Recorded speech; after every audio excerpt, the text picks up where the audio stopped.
a gente poderia descrever como um capitalismo sem capitalistas. Isso seria a solução do grande dilema que os liberais e socialistas do século XIX legaram a nosso século. E mostrar como... E é uma obsessão suprimida que nos vem do passado. Quando Tocqueville visitou os Estados Unidos, na década de 1930, havia 2 regimes econômicos nos Estados Unidos. No sul, a escravatura, o regime feudal, como no Brasil. Os Estados Unidos e o Brasil são as 2 maiores nações escravocratas da história humana. E no norte, uma economia de pequenos produtores e pequenos proprietários. Só um homem branco em 5 homens brancos trabalhava para um outro homem branco. Só 20%. E os outros? Os outros eram pequenos produtores e proprietários.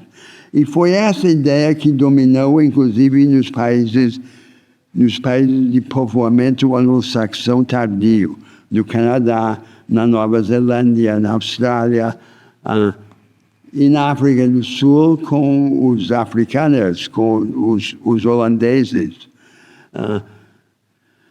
E tudo isso foi como que parecia arcaico ou condenado a perecer, porque não resolveu esse problema de agregação. Nós temos agora as condições de resolver e dar a volta por cima, transformar, dar um outro desfecho a essa narrativa trágica que vem no passado. E ter, então, no Brasil, um país de trabalho livre, um dos 2 países escravocratas, maiores países escravocratas da história humana, virá a capital mundial do trabalho livre. É isso que eu quero, porque o capitalismo popular é apenas a preliminar à libertação econômica. Muito legal. O professor comentou também muito legal o preâmbulo, porque você vai puxando a linha completa, né? Então eu vou tentar fatiar aqui o bolo aqui. Tem uma parte que é um pilar muito importante. O professor comentou por um tempo sobre a educação, que deveria estar junto, colada para essa transformação. Sim. Agora, que tipo de educação? Exato. Hoje aqui, quando a gente olha o mapa no Brasil, no setor, a inovação, ela ainda está mais presente na educação superior, concentrada ainda na estrutura pública.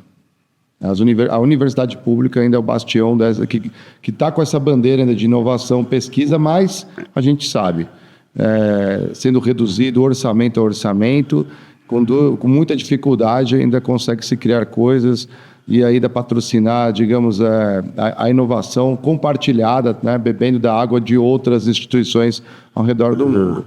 Quando a gente olha no setor privado, 80% da educação superior está concentrada em um grupo. Quando a gente olha as cadeiras dentro do Conselho Nacional de Educação, eles têm o voto de Minerva, né, que eu diria são 7 cadeiras, a maioria já está no setor privado. Esse setor... São os empresários da educação. Exatamente, os empresários da educação. Que estão no controle da estrutura pública. Exato. E nós precisamos ter uma estrutura verdadeiramente pública e não uma estrutura pública a serviço desses empresários. E precisamos ter um paradigma educacional revolucionário. Não é o Paulo Freire, o democratismo do PT que vai nos permitir a não parar com esse negócio de os gênios brasileiros não se descobrirem. Os nossos Einsteins, os nossos Beethovens, baixaram a sepultura sem se haverem descoberto. É isso que nós não podemos permitir. E para isso nós precisamos ter uma educação que provê os instrumentos necessários da libertação mental ao jovem brasileiro. Quais são as características dessa educação? Em primeiro lugar, ela tem que privilegiar as capacitações analíticas e sintéticas sobre a informação morta, decoreba. E focar um grande tema da educação, que é entender como se transformam as coisas na natureza e na sociedade.